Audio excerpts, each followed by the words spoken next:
Japanese sailors have called this stretch of the Pacific Ma no Umi, the Sea of the Devil, for nearly 3,000 years, long before anyone had a word for the ocean itself being dangerous.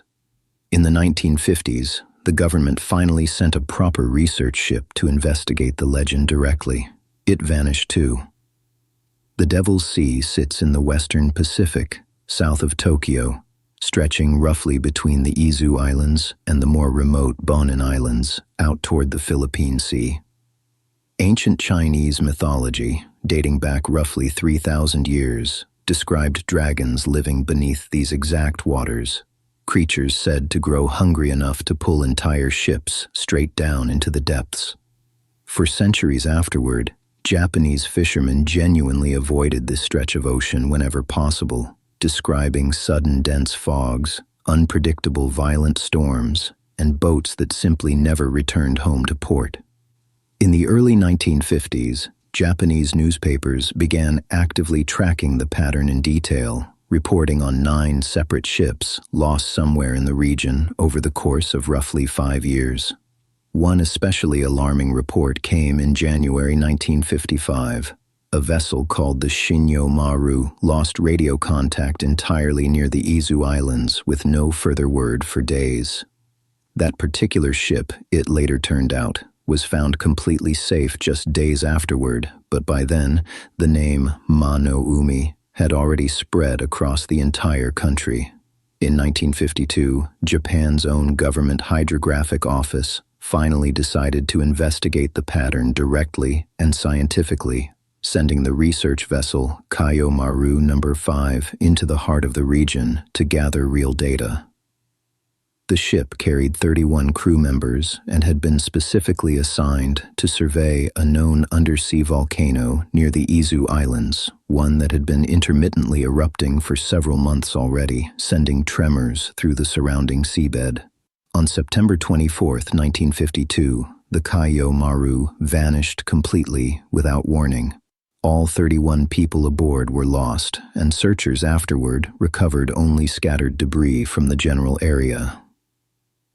In 1974, an American writer named Charles Berlitz brought the story to a genuinely global audience for the first time, folding it directly into his internationally best-selling book about the Bermuda Triangle, a book that would eventually sell millions of copies worldwide.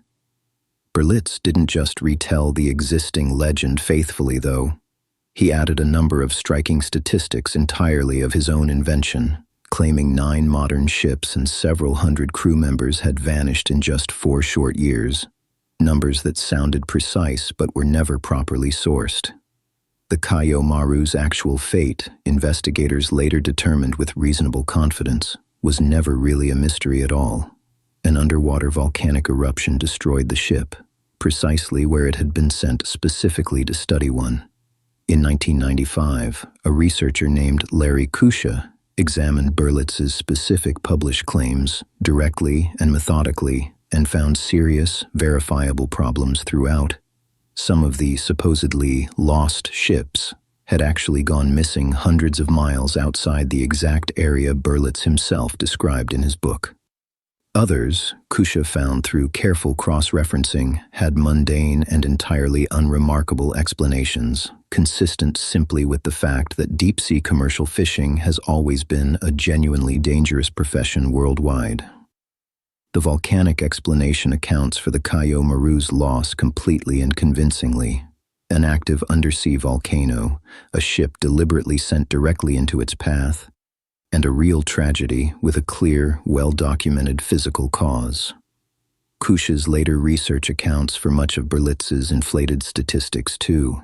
Exaggerated casualty numbers, misplaced or entirely incorrect locations, and ordinary maritime accidents repackaged for a paying readership as something considerably stranger than they ever actually were. It doesn't fully explain why Japanese sailors were already actively avoiding this exact stretch of ocean centuries before Berlitz ever published a single word about it anywhere in print, a documented fear that predates the entire modern legend by thousands of years, passed down long before any book existed to sell. One tragedy explained cleanly by geology, one legend substantially inflated by a best-selling author chasing sales figures, and one genuine fear that sailors quietly held on to for 3,000 years before anyone ever wrote a single book about it at all.